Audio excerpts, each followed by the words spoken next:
અમરેલી ખાતે યોજવામાં આવેલા પત્રકાર પરિષદમાં કેન્દ્રીય મંત્રી શ્રી પુરુષોત્તમભાઈ રૂપાલાએ વિગતો આપી.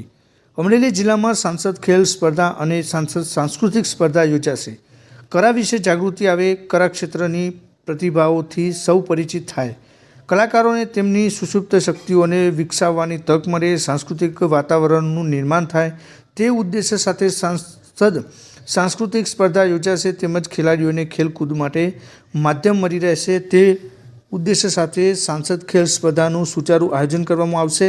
પત્રકાર પરિષદમાં સાંસદ શ્રી નારાયણભાઈ કાછડિયા, નાયબ મુખ્ય દંડક શ્રી કૌશિકભાઈ વેકરિયા, ઇફકોના ચેરમેન અને પૂર્વ મંત્રી શ્રી દિલીપભાઈ સાંઘાણી, મહાનુભાવો અને વિવિધ ક્ષેત્રના અગ્રણીઓ સહિતના ઉપસ્થિત રહ્યા હતા.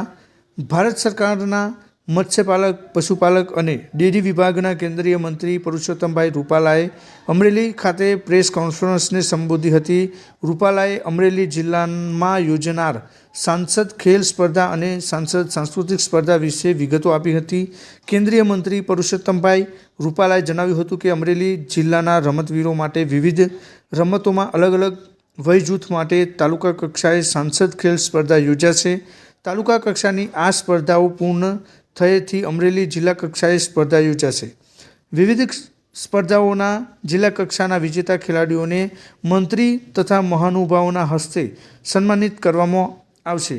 દિવ્ય Sarjan news network report Pradeep Thakar, Amreli. આદરણીય પ્રધાનમંત્રીશ્રીએ સમગ્ર રાષ્ટ્રની અંદર ગ્રામીણ સ્તરના રમતવીરોને, ગ્રામીણ સ્તરના કલાકારોને પ્રોત્સાહન અને પ્લેટફોર્મ આપવા માટે કાર્યક્રમો યોજવા જોઈએ એ પ્રકારની એક અપીલ કરેલી છે. એના અનુસંધાને સાંસદ રમતગમત મહોત્સવ અને સાંસદ સાંસ્કૃતિક મહોત્સવ નામના બે કાર્યક્રમો આપણા અમરેલી જિલ્લા માટેનું અમે આયોજન કરેલું છે. જિલ્લાના અધિકારીઓ, અહીંની આપણી સ્થાનિક આગેવાનોની ટીમ, જેમાં અમારા લીલિયા કોલેજના પ્રિન્સિપાલ આદરણીય કાનપરિયા સાહેબ એને લીડ કરશે, અમારા વામજા સાહેબ, કાંતિભાઈ, એ બધા લોકો એના જાણકાર છે, એ મળીને કરશે. તાલુકા સ્તરની રમતગમતોના ઉત્સવો કરીશું, જેની પછી સ્પર્ધા જિલ્લા સ્તરની કરીશું અને એમાં ઉત્તીર્ણ થનારા, સફળતા મેળવનારા લોકોને પ્રોત્સાહન મળે એ પ્રકારના કાર્યક્રમો કરીશું.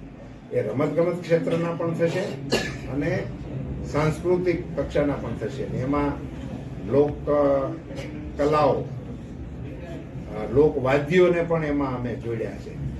એમાં ઢોલને પણ અમે સ્થાન આપ્યું છે, એમાં બંસરીને પણ અમે સ્થાન આપ્યું છે, એમાં શરણાઈને પણ અમે સ્થાન આપ્યું છે.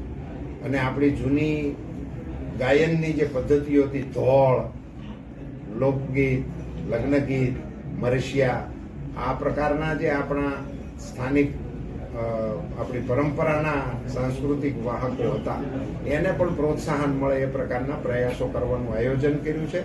સાંસ્કૃતિક મહોત્સવને લઈને મારા મનમાં એક એવી ઈચ્છા છે કે સાંસ્કૃતિક મહોત્સવને દર વર્ષે કરવો અને દર વર્ષે એના પરિણામો શિવરાત્રિની પહેલાં આવી જાય એવું આયોજનને ટાઈમ ટેબલ આપણે ગોઠવીશું જિલ્લાના લોકો સાથે મળીને.